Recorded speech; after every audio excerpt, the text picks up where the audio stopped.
하늘에 계신 우리 아버지, 우리의 창조주 되신 우리의 하나님, 감사와 영광을 찬양을 올려드립니다. 오늘도 경배를 드리며 영과 진리로 예배하게 해주시니 감사합니다. 주님, 혹시나 우리 안에 한 주간의 삶에 지쳐 상한 마음으로 어두움에 묻혀 또 빛없이 살다 온 영혼이 있다면 주님 예수의 피로 적셔 주옵시고 씻어 주셔서 이 예배를 통해 회복되게 해주시고 기쁨과 자유함을 얻게 하여 주시옵소서. 아멘. 주님, 성경에 나오는 진주 장사처럼 자기가 진주 장사이지만 가장 값진 진주 하나를 발견하며 자기 모든 것을 정리해서 그 값진 진주를 샀다 했던 것처럼 우리가 삶 안에서 여러 중요한 것들이 많지만 하나님을 향한 그 경건의 시간이 말씀과 기도로 거룩해지는 그 시간이 가장 소중하게 하여 주시옵소서. 아멘. 오늘 이 예배를 준비한 또한 찬양대와 반주 그리고 식당 봉사로 참여하시는 모든 분들을 잊지 마시고 축복하시며 주님 늘 기도에 힘쓰시는 우리 각 분들을 축복해 주시옵소서. 또한 같이 예배하고 있는 우리 옆에 주일학교 정말 우리 아이들 한 사람 한 사람 축복해 주옵소서. 또한 섬기고 가르치는 우리 선생님들을 기름 부어 주셔서 주님 그 주일학교 예배에도 성령님 강림하여 주시옵소서. 주님 공간이 사실 더 필요합니다. 주님 교육을 더 깊이 잘할 수 있도록 공간을 주시옵소서. 또한 아이 주님 주변 사람들에게 꾸지람 듣지 않도록 공간을 뛰어들 수 있는 공간도 허락해 주시옵소서. 아멘. 주님 이 주변 2천여 명의 탈북민들이 인천 지역에 살고 있다 합니다. 주님 그분들이 속히 이곳에 같이 예배를 드리고 예수를 믿고 새 삶을 얻도록 주님 축복해 주시옵소서. 올해 표어인 전도는 내게 맡기시는 것이라 부담감을 가지고 이것이 잘 실행되어지고 복음이 전파되도록 축복해 주시옵소서. 주님 우리 한 분 한 분 북에서 온 분들이 많습니다. 주님 우리가 다니는 회사 직장 또는 사업에 정말 파견되어 그곳에 파견되어 선교사라는 마음으로 그것을 섬기게 하옵소서. 주변에 우리 이웃들을 위해서 빛과 소금의 역할을 할 뿐만 아니고 서만한 사마리아인의 역할을 잘 하게 하옵소서. 무슨 일을 하든지 죽게 하여서 본이 되는 삶을 살게 해 주시옵소서. 믿음의 조상이었던 아브라함과 이삭에게 네가 무엇을 하든지 여호와 하나님이 너와 함께 하시더라라고 했던 그 고백을 들었던 것처럼 우리의 삶에서도 그러한 고백이 들어질 수 있도록 주님 함께해 주시옵소서. 또한 주님 세계 선교사님들 잊지 마옵시고 그들의 함께 섬기는 그 지역 그 교회 예배 가운데 하나님 함께해 주시옵소서. 특별히 주님 북한에 있는 우리 지하교회들 또한 파송되어진 선교사들 주님 눈물 가운데 기도하고 있는 그들을 기억해 주시옵시고 주님 설령 복음을 듣지 못했다 하더라도 사람들이 하늘을 향하여 기도하게 하옵소서. 주님 그리하여서 그들의 지금 더 고난의 때보다 대형보다 더 힘들어진 그 상황 가운데 하나님의 필요하신 공급을 받을 수 있도록 하나님 축복해 주시옵소서. 주님 2,600여 명의 중국에 복송 대기 중인 탈북민들이 있습니다. 하나님 그들 한 사람도 남기지 말고 절대로 북송되지 않게 주장해 주시며 주님 자유 대한민국으로 올 수 있도록 그들이 원하는 곳으로 갈 수 있도록 하나님 세계 전역에다 움직여 그 일을 이룰 수 있도록 주장해 주시옵소서. 주님 그들 안에서도 강력한 기도가 시작되도록 하나님 함께해 주십시오. 주님 한 그 이 만주 전역에 팔려져 간 우리의 여성들 그들이 또한 붙잡혀서 감옥에 있는 동안에 또한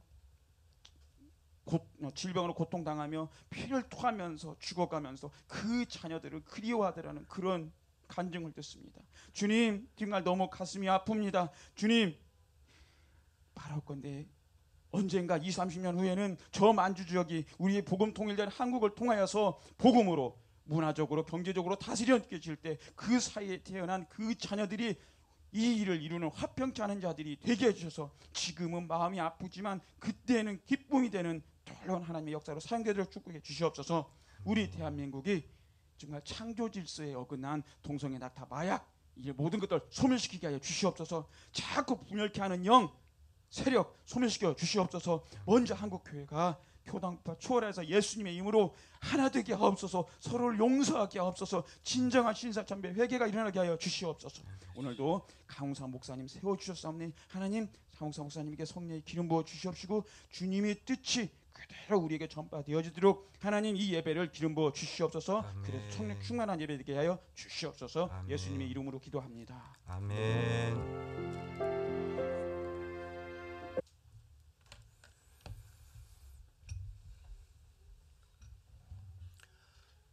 네, 좀 전에 유한철 집사님께서 기도해 주신 것처럼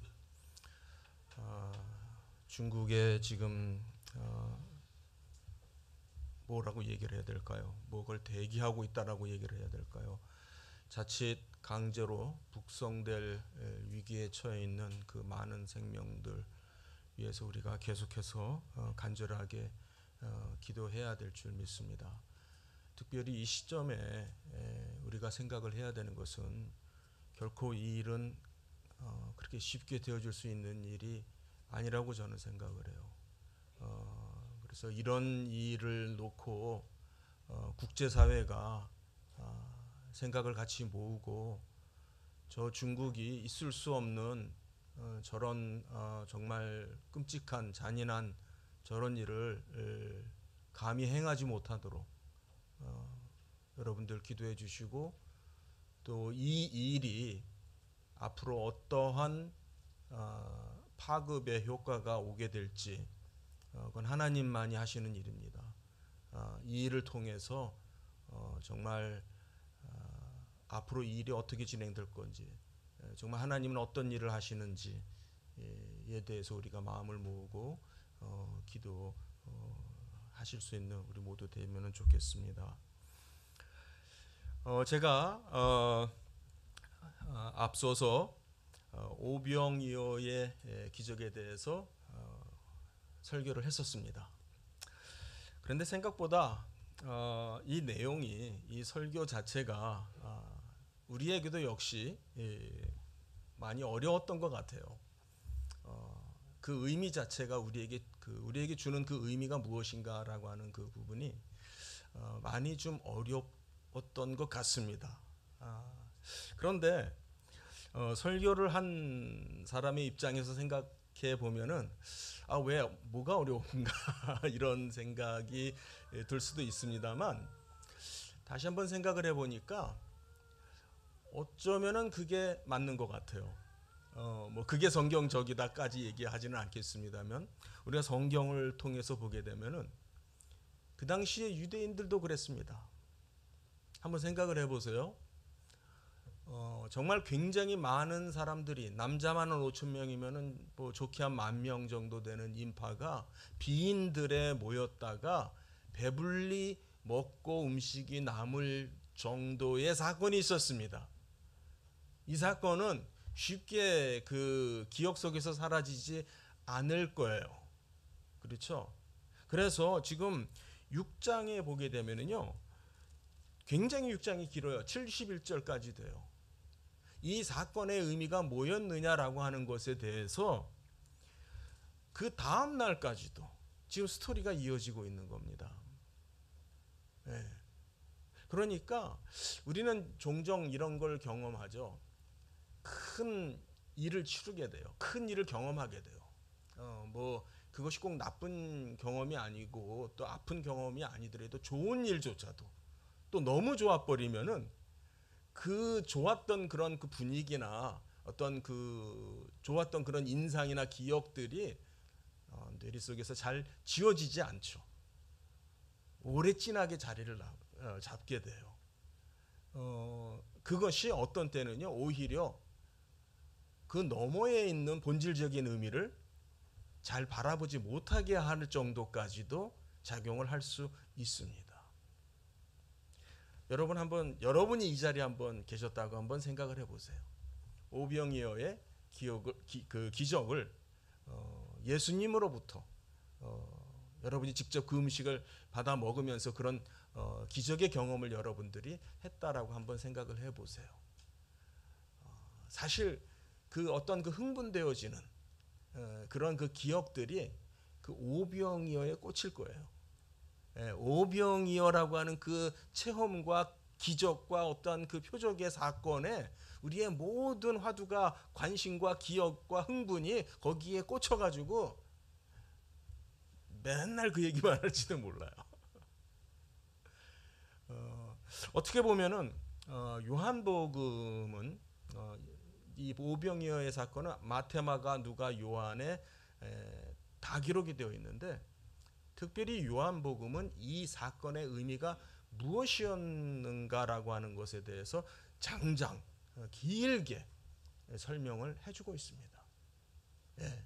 그렇게 해야만 하는 이유가 무엇인가?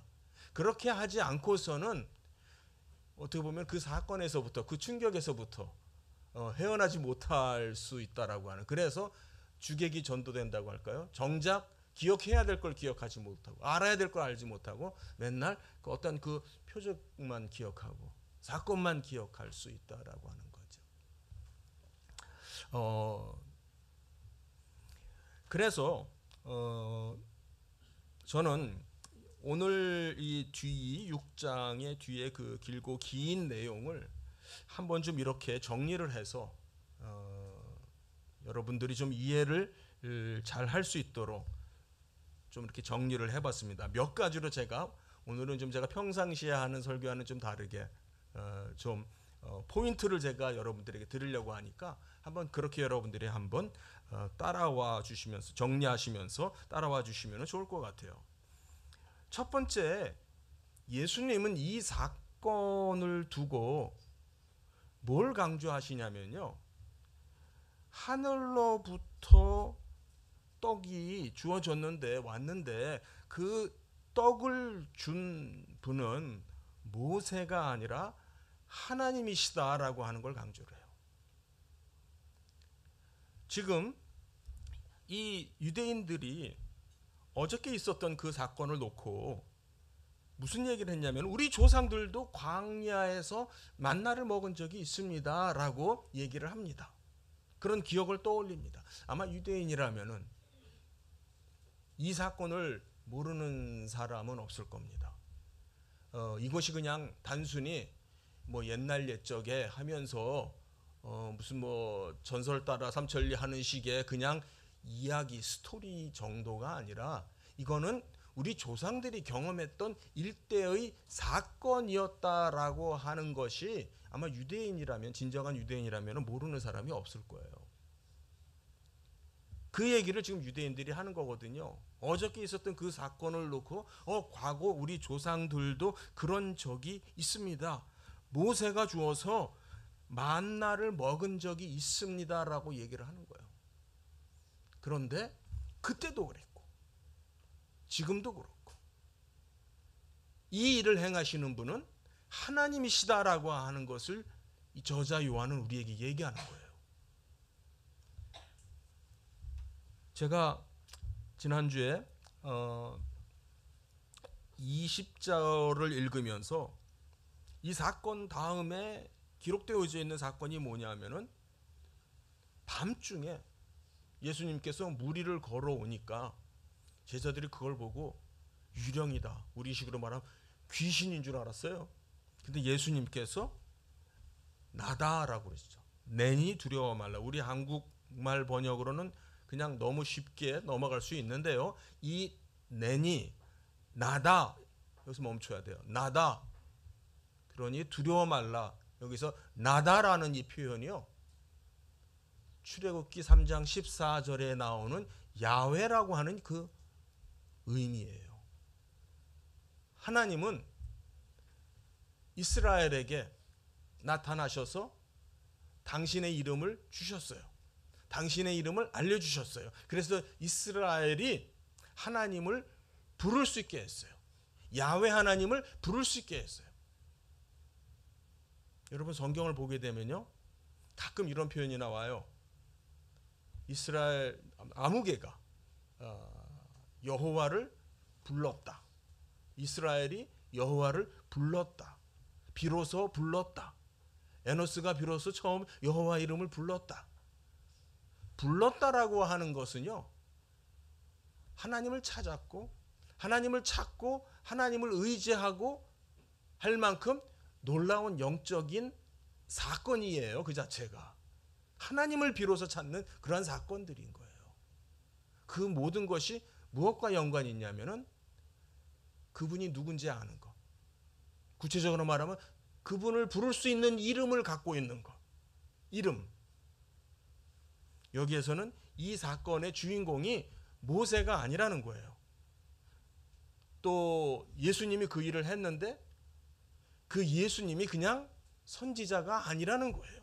대단한 사건을 우리에게 보여준 위대하신 선생님이 아니라는 거예요. 그분이 바로 하나님이다. 구약에 우리에게 오셨던, 구약의 조상들에게 오셨던, 그래서 구약의 조상들에게 만나러 그들을 먹였던 야훼 하나님이다. 동일하신 분이다 라는 것을 이 사건을 통해서 말해주는 거예요. 첫 번째 우리 기억할 것은요, 이 사건을 통해서 예수님은 어떻게 정리하고 있냐면은 하늘로부터 온 떡, 하늘로부터 그 떡을 주신 분은 모세가 아니라 하나님이다라는 거 여러분들 꼭 기억하시기 바랍니다. 네. 두 번째는요, 조금 더 깊어집니다. 중요한 내용입니다. 두 번째는요, 표적은 다시 우리를 배고프게 할 수 있지만 영생의 떡이신 예수님은 다시는 우리를 줄이게 하지 않는다라고 말씀하세요. 그렇습니까? 네. 자, 조상들이 매일 아침 자고 일어나면은 만나가 내려 있어요. 네, 자고 일어나면 하늘로부터 만나가 내려와 있어요. 그거 그냥 걷어 먹으면 돼요. 하늘로부터 온 떡이 그냥 땅에 그냥 질비하게 깔려 있어요. 그런데 그것이 하늘로 왔지만 그 떡은 먹고선 어떻게 됐어요? 또 이제 배고파지죠. 그 다음날 되면 또 배고파지죠. 예, 그러니까 또 주셨죠. 예. 자, 여기에서요, 하늘로부터 음식이 그냥 내려와서 그냥 하늘로부터 뭐가 그냥 먹을 게 내려오면은 북한의 저 많은 동포들이 왜 굶어 죽습니까? 그 자체가 얼마나 정말 대단한 사건이에요. 정말 기적이죠. 엄청난 표적이에요. 그런데 그건 표적일 뿐이에요. 그걸 먹었던 사람들 시간 지나니까 여전히 배고파져요. 다시 먹어야 돼요. 다음날 되면 그 만나가 또 필요해요. 또 거두어서 또 먹어야 돼요. 그러나 예수님은 당신을 거기에 이렇게 빗대어서 그 사건을 기억나게 하면서 또 지금 그거를 혹시 그거 못 떠올릴까 봐 다시 오병이어의 사건을 베풀어 주셨어요. 하루 종일 예수님 말씀 너무 좋아서 듣다 보니까 그건 좋았는데 사람인지라 뱃속에서 쪼르륵 쪼르륵 소리가 나죠. 배고프다 이거죠. 먹어야 된다 이거죠. 그래서 예수님께서 먹여주셨어요. 얼마나 대단한 사건입니까? 두고두고, 예? 우리 남자들 군대 갔다 온 사람들은 맨날 앉으면 군대 얘기하는 것처럼 맨날 가는 데마다 만나 사람들하고 얘기할 때마다 오병이의 기적 얘기 안 할까요? 계속 얘기거리가 될 거예요. 그런데 그 사건의 주인, 그 사건을 행하신 분, 그분이 바로 예수 하나님이시다라고 하는 거예요. 조금 전에 얘기한 것처럼 그분이 하나님이시다라고 하는 걸 얘기를 하는 거예요. 우리 35절 보면은요, 35절에 이렇게 나와요. 나는 생명의 떡이니 내게 오는 자는 결코 줄이지 아니할 것이다. 나를 믿는 자는 영원히 목마르지 아니하리라. 여기 갑자기 왜 떡 얘기하다가 물 얘기로 바뀌지? 자, 영원히 목마르지 아니한다라는 말은 한번 봤어요. 어디서 봤습니까? 앞에 사마리아 여인을 만났을 때 14절 4장 14절 가서 보니까요, 내가 주는 물을 마시는 자는 영원히 목마르지 아니할 것이다. 내가 주는 물은 그 속에서 영생토록 솟아나는 샘물이 되리라. 이게 요한복음에서 반복되어지고 있는 주제예요. 그 분이 우리에게 생명이다라고 하는, 그 분이 나에게 영원한 생명이다. 그분만이 나를 줄이지 않게 할 것이다. 목마르지 않게 할 것이다. 지금 우리가 어저께 경험했던 그 사건, 대단한 사건이지만 그건 표적일 뿐이야. 그건 사인일 뿐이야. 한순간에 있었던 기적일 뿐이야. 그러나 그것도 영원한 것은 아니에요. 예수님만이 영원하다는 말씀을 하고 계세요. 세 번째는요, 그러므로 표적을 위해서 살지 말고, 예수님은 그거를 썩을 양식을 위하여 일하지 말고 영생토록 있는 양식을 위하여 일하라라고 말씀하세요. 영원한 양식, 예수를 위하여 살라.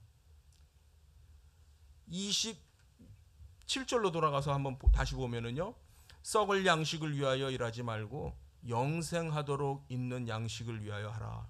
이 양식은 인자가 너희에게 주리니 인자는 아버지 하나님께서 인치신 자니라. 자, 여기에서 썩을 양식이라는 말이 나옵니다. 이게 그냥 갑자기 아무런 그 문맥 없이, 아무런 그런 정황이 없이 그래, 우리 저 맨날 먹는 밥은 그 썩을 양식이지, 그런 얘기를 하는 게 아니고요. 그런 차원에 있어서 무슨 어떠한 그 교훈적인 얘기를 하는 게 아니라 어제 먹었던 그 양식, 오병이어의 양식, 그걸 얘기하는 거예요. 또 조상들이 먹었던 그 양식, 하늘로부터 내려온 만나를 얘기하는 거예요. 대단한 기적을 경험했습니다. 대단한 사건을 봤습니다. 대단한 표적을 봤습니다. 그러나 그거는 썩어요. 그 표적은 썩어요. 없어져요. 그게 본질이 아니에요. 그런데 많은 사람들이 거기에 현혹된다 이 말이에요. 그걸 행한 예수를 바라보지 못하고 예수님이 준 떡을 바라보는 거예요. 그것이 구약 시대에도 문제였고 예수님 시대에도 문제였고 오늘날에도 문제입니다.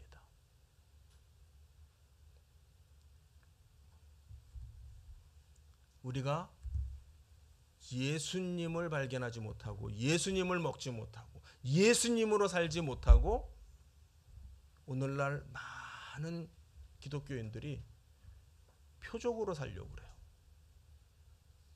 표적으로 살려고 그래요. 과거에 내가 경험했던 기억으로 살려고 그래요. 예수님으로 살려고 하지 않고 나의 경험으로 살려고 그래요. 나의 지식으로 살려고 그래요. 좀 다르게 말하면 무용담을 즐기며 살아요. 아, 과거에 이런 일이 있었어. 이런 경험을 했었어. 이런 표적을 봤어. 그게 예수가 아니다라는 거예요. 썩을 양식을 위해서 일하지 말고 영원한 양식을 위해서. 자, 그럼 여기에서 핵심 계속해서 반복되어지는 동사가 나옵니다. 어제부터 계속해서 반복되어지는 게 있어요. 어제 사건은 뭐 하는 사건이었어요? 먹는 사건이었어요. 오병이어, 그렇죠? 보리떡 5개, 물고기 2마리, 어린아이의 도시락에 이게 뭐 큰 것도 아니에요. 무슨 뭐 큰 뭐 고등어 같은 생선이 아니라 멸치 같은 거예요. 예. 뭐 보리떡 하니까 뭐 그냥 넉넉한 큰 거, 그거 5개 애가 어떻게 먹어요? 뭐 쬐끄만한 거, 애 도시락, 뭐 한 10살짜리 애가 먹으면 점심 도시락, 어쨌든 먹는 게 지금 먹다라는 동사가 계속 나와요. 여기서 예수님도 계속해서 생명의 떡, 영원한 양식, 내가 생명의 떡이다. 나를 먹어라, 먹어라, 먹어라 그럽니다. 또는 뭐 4장에서 사마리아 여인에게는 마시다. 내가 주는 물을 마시라.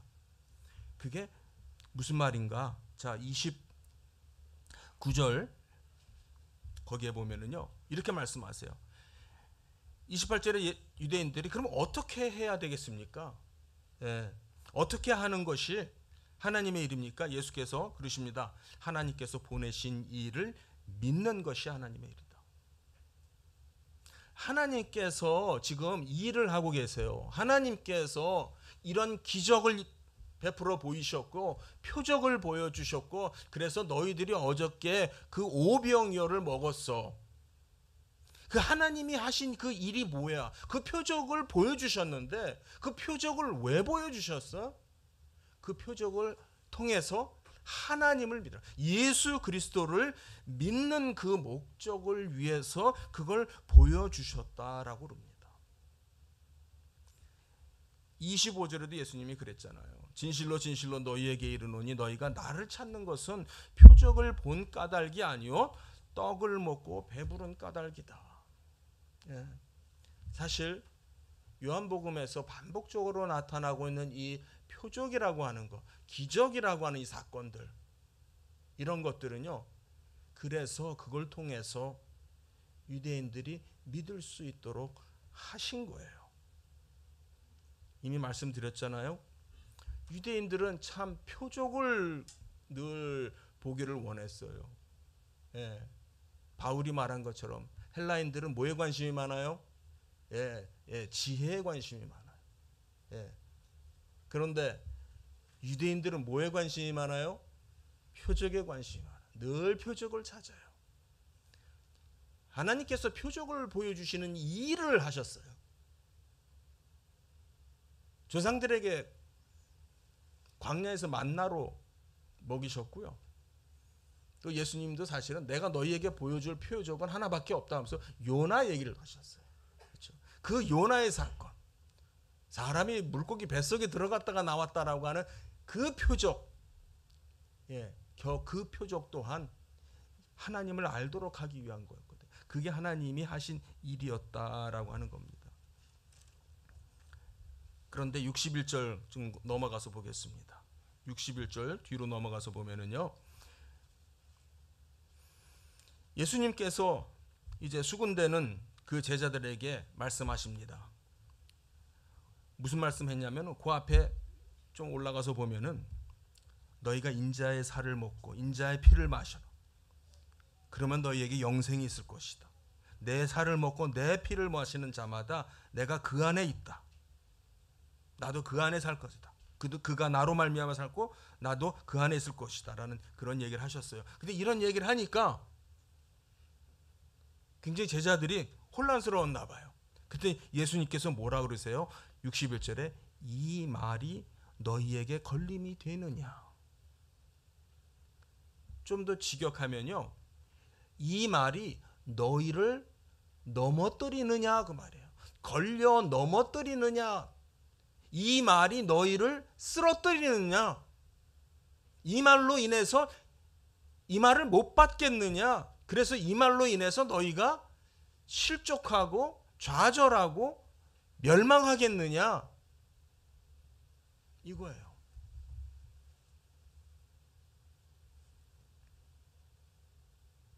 사도 바울은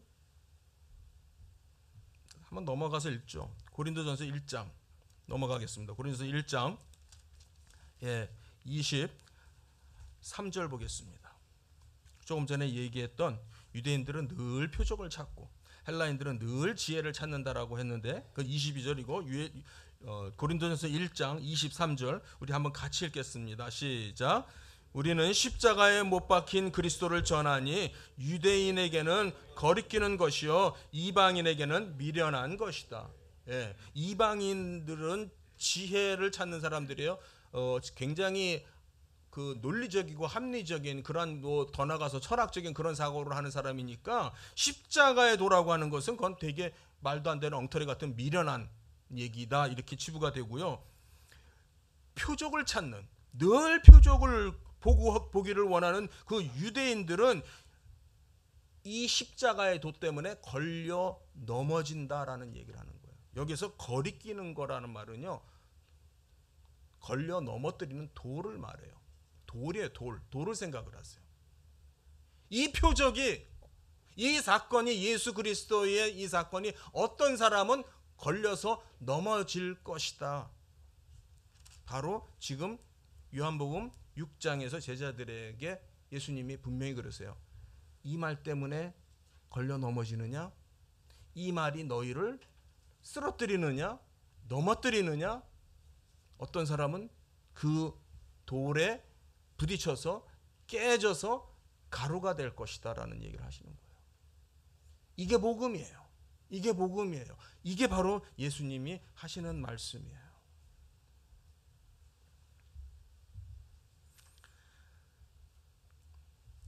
표적은, 기적은 기적을 주시는 분을 믿도록 하기 위해서 주신 거예요. 6장 31절에서도 우리가 봤듯이 하늘로부터 떡을 주어서 그들이 광야에서 먹었습니다. 조상들이 6장 31절 다시 돌아가서 봅니다. 하늘에서 그들에게 떡을 주어 먹게 하셨어요. 표적을 베풀었고 기적을 그들이 체험하게 했어요. 중요한 것은 그럼에도 불구하고 그들은 늘 불평하며 살았죠. 불평하며 살던 그 세대들은 어떤 결과를 맞았습니까? 가나안에 하나도 못 들어갔습니다. 출애굽이라고 하는 유월절을 체험을 했어요. 유월절에 그 사건 앞에 10가지의 재앙을 체험을 했어요. 그렇죠? 광야에서 만나를 먹고 주라기를 먹었던 그런 사람들이에요. 그럼에도 불구하고 늘 불평으로 살았던 그 사람들은 하나님께서 그들을 가나안 땅으로 들이지 않으셨어요. 어떤 사람들은 이로 인해서 걸려 넘어져 깨지는, 부서져서 가루가 되는 결과가 온다라는 걸 성경이 말해요. 그런데 나를 믿는 자는, 나를, 그래서 인자의 살을 먹고 피를 마시는 자는 어떻게 한다라고 얘기하냐면은 마지막 날에 내가 다시 그를 살리리라. 마지막 날에 살리리라라고 하는 말이 이 6장에 4번 나오는 것 같아요. 39절, 또 40절, 44절, 54절. 자꾸 그 말을 반복하시는 예수님이. 그냥 한 번 하셔도 충분할 텐데 그걸 4번씩이나 굳이 반복을 하세요. 마지막 날에 살리리라. 그가 마지막 날에 살리라. 바로 이것이 영생의 의미예요. 나를 먹는 자는 내가 그 안에 있기 때문에, 내 살을 먹고 내 피를 마시는 자는 내 안에 거하고 나도 그 안에 있느니라. 영원한 생명이 그 안에 있느니라. 정리하고 말씀을 마치도록 하겠습니다. 오늘 설교 제목이 하늘로부터 온 떡이에요. 그런데 여기에 생략된 말이 있어요. 하늘로부터 온 2가지 떡입니다. 저는 이 제목을 붙이면서 어떤 중의적인 의미로 하늘로부터 온 떡이 하나가 아니었어요. 2가지 떡이 있었다는 걸 우리가 기억을 해야 돼요. 하나는 만나였었어요. 그건 표적이었어요. 기적이었어요. 그런데 그거 가지고 안 된대요. 그것도 하늘에서 왔는데 진짜 떡이 있는 거죠. 그게 바로 예수님. 할렐루야. 사랑하는 성도님들, 기적이나 이런 표적은 우리에게는 안 일어나나요? 여러분은 어떻게 생각하십니까? 우리의 삶에는, 내 삶에는 그런 기적이나 표적 같은 거는 없는 것 같아. 안 일어나는 것 같아. 그게 아니죠. 우리의 일상이 기적이고 표적입니다. 네. 여러분, 제가 뭐 말 안 해도 여러분만큼 그런 기적을 체험한 사람이 또 어디 있겠어요? 그렇죠? 여러분이 지금 이 자리에서 예배를 드리고 있다라는 거 그 이상으로 큰 기적이, 표적이 더 어디 있겠습니까? 그렇지 않습니까? 차이는 뭐예요? 우리의 일상을, 내가 살고 있는 내 삶을 믿음의 눈으로 바라봐야 되는 거예요. 우리가 이렇게, 여러분, 우리가 오늘 이렇게 예배 드리고 있어요. 언젠가는 저 북녘에 있는 우리 동포들도, 그들도 이렇게 예배 드릴 날이 오겠구나라고 하는 그것이 우리가 바라봐야 될 거 아닐까요? 그렇죠? 예. 우리가 믿음의 눈으로 봐야 천국이 보입니다. 우리가 믿음의 눈으로 봐야 통일이 보입니다. 믿음의 눈이 아니면요, 그냥 그 사건만 보여요. 그 기적만 있었어요. 그 기적의 의미가 나에게 뭘 가져다 주는지, 그것이 어떻게 나에게 생명이 되는지 안 보인다는 거죠. 자, 요즘 시대에는 정말 모든 사람들이 정말 많이 대부분 이제 평균으로 얘기한다면은 인류의 역사상 가장 먹을 것이 풍족하고 또 가장 건강하고, 그래서 정말 그 수명도 정말 길어진 그런 시대를 살고 있습니다. 그래서 우리가 흔히 100세 시대, 100세 시대 그래요. 제가 최근에 굉장히 웃긴 말을 들었어요. 100세 시대라는 말이 나왔어요. 어쩌다 보니까 대화 속에 이제는 정말 100세 시대가 됐다. 그랬더니 어떤 사람이 뭐라 그러냐면, 근데 재수 없으면 120세까지 산대. 그 말을 듣고 생각해 보니까 너무 웃기는 거예요. 100세 시대까지 산다는 말이 이제는 더 이상 좋게 안 들리는 거예요. 그러니까는 뭐 기독교인들은 그런 말씀은 안 되지만 재수 없으면 120살까지 산대요. 자, 무슨 말입니까? 그냥 오래 사는 게 좋은 게 아니다 그 말이죠. 예, 그냥 살아있다라고 해서 그게 좋은 게 아니고, 뭐 건강하고 활동하는데 어려움 없고, 또 그때까지 내가 활동하고 쓸 만큼 또 돈도 있고, 그러면 뭐가 걱정이겠어요. 그런데 인생은 그렇지 못해요. 예, 정말 부모님들 90 넘어가시는 부모님들 보니까 정말 생명이 뭔가, 살아있다라는 게 뭔가라는 생각을 안 할 수가 없어요. 우리가 살아있다면은 그 살아있다라고 하는 그 생명의 어떤 존엄과 고귀함은 어디에 있을까요? 우리가 하나님의 영광을 드러내는 데 있다라고 생각을 해요. 그렇죠? 우리가 하나님의 일을 할 수 있는 데까지, 모세도 정말 사는 날까지, 하나님께서 부르시는 그 순간까지 그 기력이 쇠하지 않아서 하나님의 일을 하다가 갔어요. 정말 그랬으면 좋겠어요. 예, 그랬으면 좋겠어요. 정말 오래 사는 게 이제는 더 이상 좋은 말이 그렇게 썩 좋은 말이 아닌 것처럼 들려요. 이제는. 자, 정리해 보면은 생명에도 두 종류의 생명이 있어요. 이 땅 위에서 사는 생명, 육의 생명이라고 할 수 있겠죠. 이 땅을 살아가는 그 생명, 어차피 영원한 것이 아닌 거 알아요. 예. 중요한 거는 진짜는 뭐냐면 하나님과 더불어 영생하는 생명. 할렐루야. 사랑하는 성도님들, 하나님과 더불어 영생한다는 것이 무엇인가? 그분과 더불어 교통하며 인자의 살을 먹고 그 피를 마시는 그 삶을 사는 것. 그래서 그분의 일을 하는 것, 그분의 뜻을 이루고 그분의 영광을 드러내는 것. 이것이 저와 여러분에게 주시는 하나님의 위로이고 또 사명이 되시기를 축복드리겠습니다.